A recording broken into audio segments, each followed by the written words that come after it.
What's going on YouTube? It's T-Max Reviews coming back with a comparison video between the Dryshod boot and Muck boots. This specifically is the Dryshod Haymaker and the Muck boots Woody Max. Just going to try to make this a quick video. I don't want to go too in depth, but basically just explain why I ended up going with the Dryshod over the Muck boot, because it was a tough decision, we'll be honest, in my researching to figure out which boot to go with.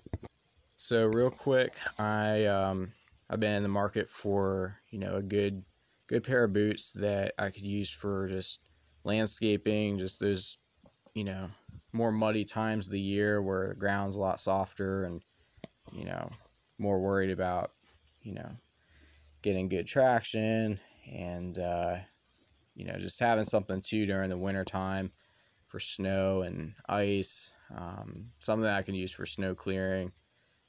So obviously I was looking for something that would keep my foot warm, but also something that wouldn't be too obnoxiously warm that I couldn't use it all year round. And of course traction was a big thing for me, being the snow component and trying to find something that I could use for clearing. So starting off, the things that I really want to highlight on the Muck boot is that it is very well made. I mean, comparing the two together, there really aren't a whole lot of differences. It was a very tough decision to me, just basically at first glance and, wearing them around the house, that kind of thing. Really was tough to decide, and given the use I'm using it for, I mean, I'm not using it as extremely as some people are using it, so take that what you may. I'm not abusing my boots. It's not as hard of use as, say, somebody working on a full-time farm, or in industrial settings. I'm using this more for landscaping and, quote-unquote gardening, all that stuff, just lighter duty tasks up to, more muddy conditions, that kind of thing. So the Dryshod is very comfortable. The Muck boot is comfortable. However, the upper tube portion seems a little bit more narrow on the Muck boot, and so I felt a little bit of constriction up here. Boot wise, it was fine. It just, once we got up to the leg section, I noticed the boot a little bit more than the Dryshod, and that was one of the factors that I used in determining which one to go with. Is just the comfort on the Dryshod seemed to be a little bit more than the Muck boot.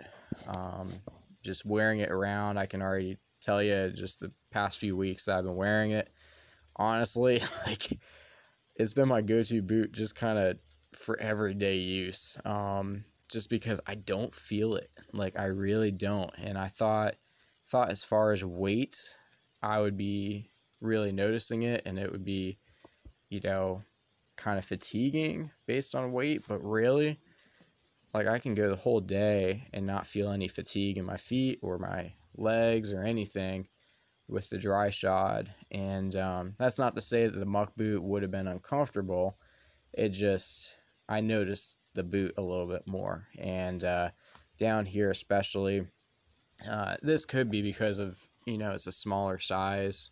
This is an 8, and this is a Dryshod has a interesting way of sizing. It's like an 8/8.5. So I don't know what 8 1/4. I don't know what that means. But just actually,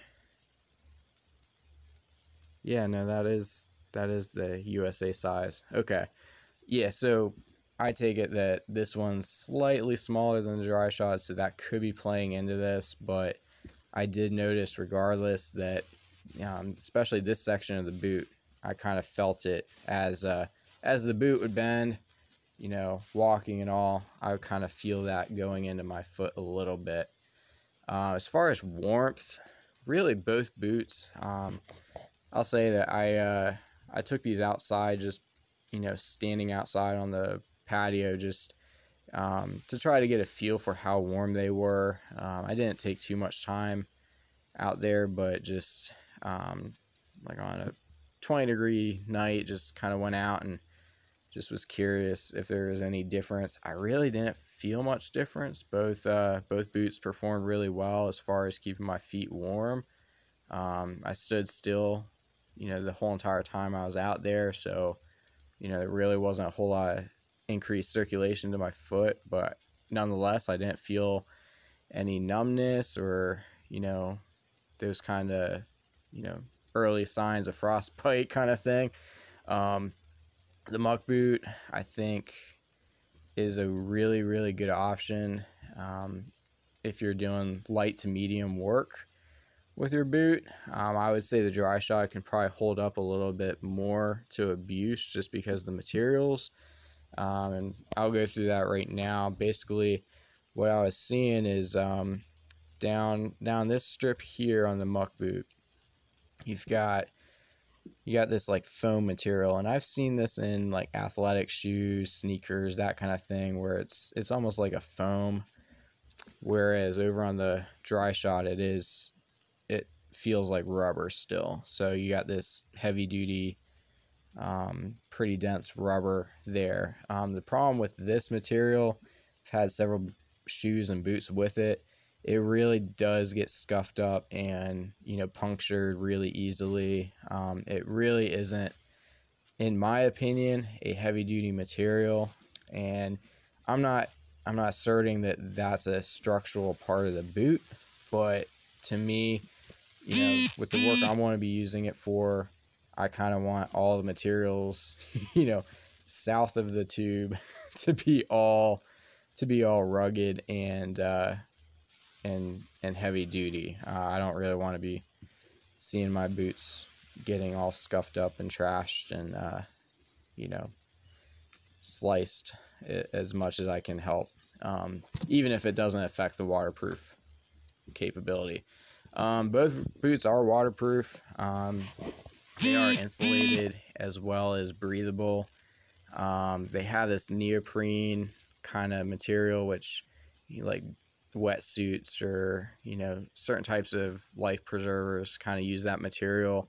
It's fleece lined on the Muck boot, so that is nice. The one thing I was thinking with the fleece though is if you're working like say out farm work, dusty environments, I have a feeling that this fleece is going to really trap a bunch of straw particles, like hay and straw, feeds, just any kind of seeds I could see start, getting, caught up in that material.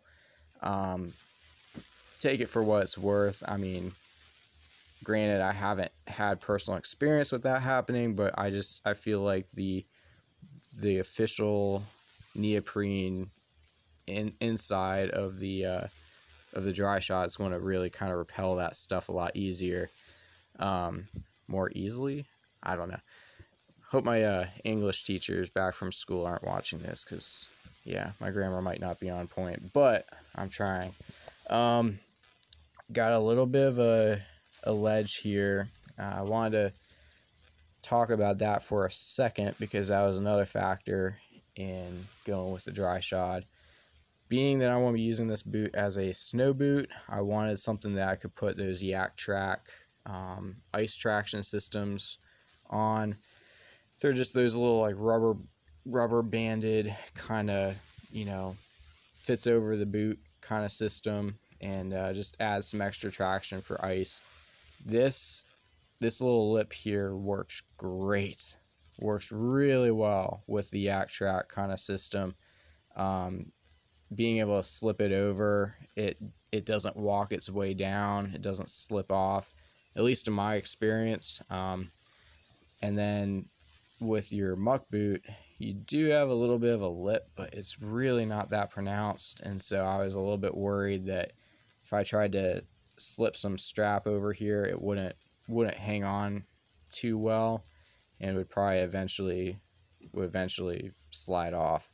So that is something I considered. Traction wise, the Dryshod definitely seems to have better traction. You can see it's just a little bit of a thinner zone for your tread on the Muck boots, whereas the Dryshods have these knobs on the edges to kind of give you a wider footprint. I can tell you with the Dryshods, I've already used this through several snowstorms, and I really didn't notice many slip incidents. I didn't feel like my boot was unstable at all. I felt very, very secure walking around in snow and in ice. I will note that with the ice, I was using the Yak Track kind of, ice grip system, so that was helping in that way. But just in general, like mud or walking around up hills, in muddy conditions, I still get really good traction on this boot. Haven't had firsthand experience with the traction on the Muck boot because, like I said, kind of just wore this in place and wore it around the house just because I wasn't sure if I was going to keep this or not. But I could see just by design that the Dryshod is going to be a little bit more stable. Now, going back to the rubber materials, on the Muck boot, I'm trying to find a good example on this one. It's very hard to see, but you see these little scuffs. These aren't really scuffs, they're actually imperfections in the rubber, and I'm wondering if that's a sign of just a material defect. And that's what I'm wondering could be, if we can try to focus again. That's what I'm trying to see, if maybe that's part of the problems I've been reading on reviews, because it seems like their process of constructing their rubber might be a little bit less refined as, say, the Dryshods with their rubber process. Because I looked over both boots and I did notice some issues on the Muck boot, but I didn't see any. Yeah, I'm still looking. I can't find anything on the Dryshod that would concern me as far as the stability of the rubber. And that's really kind of where I have seen in reviews just people saying they fail, just different rips or punctures or tears or cracks, and then you lose your waterproof functions, and well, that's pretty much the boot. Like once you lose the waterproofing, it's kind of what's the point? So that's just something to note. Not sure if I mentioned it, but the Realtree print, the Realtree print on the Muck boot is actually Realtree, and that is something I do appreciate. If we look at another Dryshod boot that I was just trying on, this is the Trailmaster. So this is their camo print. Both of them have the orange inside, but definitely the Muck boots I would go with as far as design wise. Like, I wish Dryshod used like an official Realtree design, just because of for me, Realtree looks a lot better just than the darker camo. But just a quick note on this boot, the Trailmaster, it is pretty much the same exact boot as far as the Haymaker. It's just a matter of coloring and design. The rubber part is a little bit on the green side, so if you're wondering, you're looking at pictures online, it does have more of like an olive drab, darker green kind of tinge to it, whereas the Haymaker has definitely a black rubber design. The Muck boot actually, it's kind of like it's very close to a black rubber, but it kind of has a little bit of brown in it as well. And I know the camera isn't picking up the colors too well, I apologize, but just something to note. Now I do have to say that when it comes to these little like pull tabs, these little things on the back, I will say the Muck boot wins on that, just because they actually have this like nylon strip versus it's almost like a zipper pull on the Dryshod. To me, that's not a big deal. I don't really use that, but if that's something that's important to you, that's something that you want to pay attention to. Overall, like I said, guys, there's, to me it was a difficult decision to make, because there's really not a whole lot different between the two boots. Quality wise, I mentioned a few things that might be a concern down the road, but both boots really seem to hold up as far as being made with heavy duty materials. I would say obviously the Muck boot a little bit less so, but still a very good boot and still a great option. The fleece, yeah, it could be an issue if you're using it for farming or in dusty conditions where you have risk of something getting trapped down there. But overall, I mean, fleece is a nice, comfortable material. So if you weren't using it in those environments, I'd say, the Muck boot's a great option. Really, it all kind of comes down to just personal preference, in my opinion. Really, any boot's going to fail at some point. You just kind of have to, be watchful of, what you're doing with it, and, take care of your boot, not abuse it.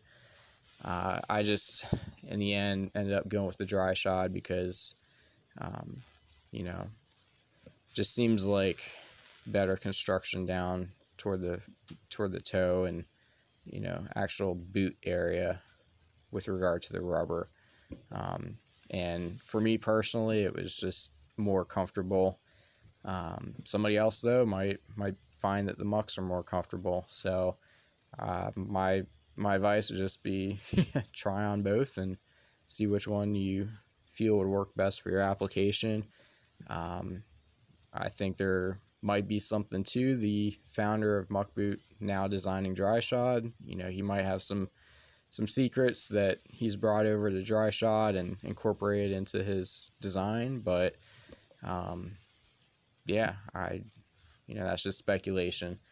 So that's pretty much what I have. Real quick, as far as pricing, right now, as of this video, I'm seeing, on average, Dryshod going for like $150 a pair, and then these Woody Maxes are going for like $180. So pretty close in price, but definitely the Dryshods are cheaper. If that's important to you guys, just thought I'd mention that. Otherwise, if you guys have any questions, feel free to put it in the comments, and stay tuned to the next video.